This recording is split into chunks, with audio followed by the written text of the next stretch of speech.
साथियों, यहाँ पर हमने हर वक्त के दिन की तरह हम ये स्ट्रैटेजी डिस्कस करने जा रहे हैं जिसका नाम है बुलिश और bearish strategy.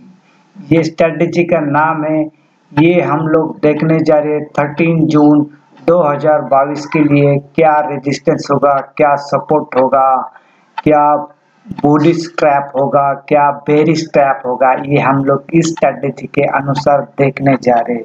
Let start. Without समय गंवाते हुए हम लोग अभी डिस्कस करते हैं। यहाँ पर देखो, ये हमारे स्ट्रैटेजी के अनुसार 34349 ये हमारा सपोर्ट है और हमारा ये रेजिस्टेंस है 34620। ये 34,349 से हमारा सपोर्ट लेवल है और 34,620 से हमारा रेजिस्टेंस लेवल है। एज पर हमारा जो स्ट्रैटेजी इसके अनुसार इसका 100 SMA ये है और 50 SMA ये है। ये यहाँ पे दिखाई दे रहा है, बताने की कोई जरूरत नहीं, ठीक है। उसी तरह ये निफ्टी बैंक है, क्या है निफ्टी बैंक, ये स्पॉट लेवल है।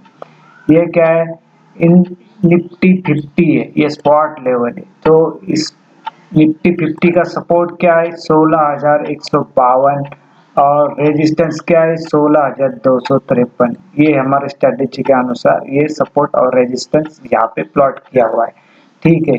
अभी क्या करते हैं, हम लोग देखते हैं कि ये स्ट्रेटेजी हाउ टू प्ले, कैसा प्ले करना है, ये स्ट्रेटेजी क्या बताती है। पहली बात तो बुलिश और बेरिश नाम इसके लिए दिया है कि जब भी मार्केट गैप अप ओपन होता है तो वहां पे रिटेलर बाय करता है, स्मार्ट मनी निकल जाता है। उसी तरह गैप डाउन जब भी होता है तो रिटेलर सेल करता है और स्मार्ट मनी इन करता है। इसलिए ये बेरिश ट्रैप है, ये बुलिश ट्रैप है। इसी तरह इसको डिस्कस किया जाता है, ठीक है। इसको दो सिनेरियो में प्ले किया जाता है। समझो निफ्टी बैंक निफ्टी अगर गैप अप ओपन होता है कहाँ पे, 34,630 इसके ऊपर ओपन होता है तो पहला हम लोग सेल मारेंगे, ये सिनेरियो है। उसी तरह गैप डाउन होता है कहाँ पे, 34,350 के आसपास, तो यहाँ पे हम लोग बाय करेंगे। ये फर्स्ट सिनेरियो हो गया, ठीक है। सेकंड सिनेरियो ऐसा होगा कि समझो सपोज 34,630 के ऊपर ही ओपन हो गया और वहां पे सस्टेन करना शुरू हुआ, कहाँ पे 34630 के ऊपर ओपन हो गया और वहां पर सस्टेन होता है तो हम लोग वहां पे सेल नहीं मारेंगे, इसको ऊपर जाने देंगे कहाँ तक जाता है, फिर वो कहीं पे कंसोलिडेशन करके फिर रिट्रेस करेगा तो हम लोग फिर वहां पे बाइंग का अपॉर्चुनिटी रखेंगे। ये सेकंड सिनेरियो। उसी तरह 34340 के नीचे समझो इसने गैप डाउन होने के बाद नीचे चला गया तो हम लोग यहाँ पे बाय विन नहीं करते, इसको नीचे जाके देखते कहाँ तक जाता है, फिर उसको रिट्रेस होके देंगे, फिर वहां पे हम लोग सेलिंग का सोचेंगे। एक सेकंड सिनेरियो है। इसके अंदर थर्ड भी सिनेरियो, लेकिन कहाँ पे समझो मार्केट स्टेबल हो गया, थोड़ा समझो 12 12:30 या कहीं पे भी स्टेबल हो गया और यहाँ पे समझो, ये थर्ड सिनेरियो बता रहा हूँ, समझो 34,350 के ऊपर ट्रेडिंग करना शुरू हो गया तो फिर हम लोग क्या करते हैं, यहाँ पे बाइंग के बारे में सोच सकते हैं। ये रिस्की भी हो सकता है लेकिन ये थर्ड सिनेरियो याद रखना है। तो दिन भर का है ये, अभी जो पहला बताया था ये गैप अप गैप डाउन के ऊपर, ये फर्स्ट सिनेरियो था। बाद में समझो इसके नीचे चला गया, ये सेकंड सिनेरियो था। इसके ऊपर चला गया तो सेकंड सिनेरियो था। थर्ड सिनेरियो इसके ऊपर चलना शुरू हो जाता है तो, और ये अपोजिट बाजू में क्या होगा कि समझो बहुत ऊपर चला गया और इसके नीचे चलना शुरू हो गया तो यहाँ पे सेलिंग बनेगा, यहाँ पे बाइंग बनेगा। ऐसे 3 सिनेरियो, पूरे 5 सिनेरियो में ये स्ट्रेटेजी चलती है। बाद में हम लोग इसके बारे में आगे थोड़ा थोड़ा डिस्कस करते जाएंगे। ये निफ्टी 50 का है। निफ्टी 50 में क्या है, समझो मार्केट गैप डाउन हो गया है कहाँ पे, 16,155 या 160 के पास, तो यहाँ पे पहले हम बाय करेंगे। यहाँ पे समझो गैप अप ओपन होगा, कहाँ पे 16,255 या 60, तो हम लोग पहला सेल मारेंगे फिर बाय करेंगे। ये फर्स्ट सिनेरियो। सेकंड सिनेरियो क्या है, 16,150 के नीचे चलना शुरू होता है और बाद में यहाँ पे बाय नहीं करते, वहाँ पे इसको नीचे जाने देते, फिर वो रिट्रेस कर नीचे जाएगा, कंसोलिडेशन करेगा, फिर रिट्रेस करने के बाद यहाँ पे हम सेलिंग का सोचेंगे।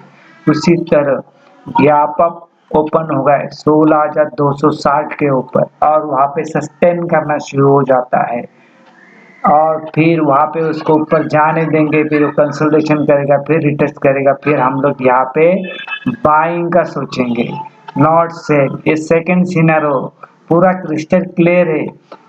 समझो मार्केट ओपन ही होता है गैप डाउन यहाँ पे, तो हम लोग बाय करेंगे यहाँ तक। समझो गैप अप ओपन होगा इसके ऊपर, तो हम पहला सेल मारेंगे। ये सिनेरियो फर्स्ट है। सेकंड सिनेरियो समझो 16,150 के नीचे नीचे जाना शुरू हो जाता है, वहां पे सस्टेन होता है, तो हम लोग पहला उसको ऊपर आने देंगे, फिर उसको सेलिंग का ही सोचेंगे, बाय का नहीं सोचेंगे। उसी तरह 16,260 के ऊपर ओपन होता है, वहां पे सस्टेन होता है, फिर वहां पे ऊपर जाने का कहीं तो कंसोलिडेशन करके रिट्रेस करेगा, तो हम लोग यहाँ पे सेल नहीं करेंगे, बाय के बारे में सोचेंगे। इसी तरह ये अभी दो सिनेरियो बताया और तीसरा सिनेरियो बताया, उससे पहले उसके ऊपर ध्यान रखना। ये 100 SMA के ऊपर देखो, यहाँ पे रिलायंस 100 SMA के ऊपर है और ये 50 SMA के भी ऊपर है, बराबर है। तो ये हो गया। यहाँ पे क्या हो गया था, सिर्फ कोटक बैंक है, कोटक बैंक ही 100 SMA के ऊपर था और 50 SMA के ऊपर ही था, लेकिन अभी क्या हो गया, उसने नीचे का क्लोजिंग दिया है। तो देखते ही यहाँ पे एक दिन के ऊपर ट्रेंड नहीं बदलता है कि ऊपर आता है क्या, देखते हैं फिर इसके ऊपर, इसके अंदर भी बाइंग का अपॉर्चुनिटी हो सकता है। अभी कल कुछ बैंक के ऊपर भी कार्रवाई हुई है, इसके अंदर कोटक और HDFC बैंक का नाम नहीं है, तो बाकी और SBI का भी नहीं है, फिर एक्सिस बैंक, बाकी एक्सिस का है, ये ICICI बैंक है। तो वो न्यूज़ आप देखिए जो भी है, उसके बारे में मैं ज़्यादा डिटेल बात नहीं करता हूँ। उसी तरह हम लोग एक चार्ट भी देखते हैं यहाँ पे, ये निफ्टी वीकली चार्ट है बैंक निफ्टी का, ठीक है। तो यहाँ पे क्या हो गया, ये देखो यहाँ पे बताया गया है कि वीकली हाई है 35,450 और वीकली लो है 34,346। जब तक इसके ऊपर चला नहीं जाता तब तक बड़ी तेजी आएगी नहीं, जब तक इसके नीचे जाता नहीं तब तक बड़ी मंदी आएगी नहीं।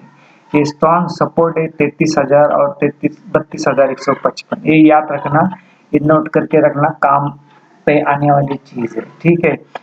मार्केट हो सकता है यहाँ पर आए और इसके बीच ये जो रेट है इसके बीच में चलता रहे कहीं पे, तो ये चलता रहेगा, तो यहाँ पे बाय करना है, यहाँ पे कहीं पे सेल करना है, एक सिंपल स्ट्रेटेजी। इसके ऊपर आता है और वहाँ पे रेजिस्टेंस लेता है, यहाँ पे सेल करना है, यहाँ पे बाय करना है, ये सिंपल लॉजिकल। ये सपोर्ट लेवल, ये हो गया बैंक निफ्टी का, ठीक है।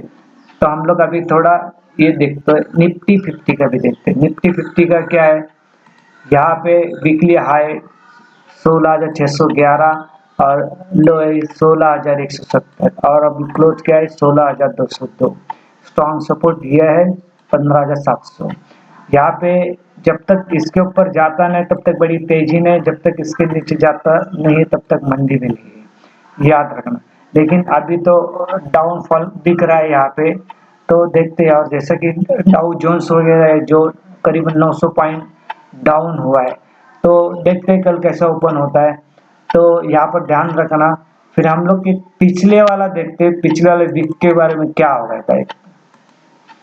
ये देखो यहाँ पे तो मार्केट जब गैप डाउन ही ओपन हो गया था, देखो यहाँ पे फ्राइडे को, ये थर्सडे डाला हुआ था और इसके यहाँ पे आया ही नहीं है, क्योंकि हाई उसका 34,756 वगैरह 707 इसके आसपास है, तो आया ही नहीं। लेकिन जब भी उसके वो पास आ गए तो सेलिंग आ गए बाद में, ठीक है ना।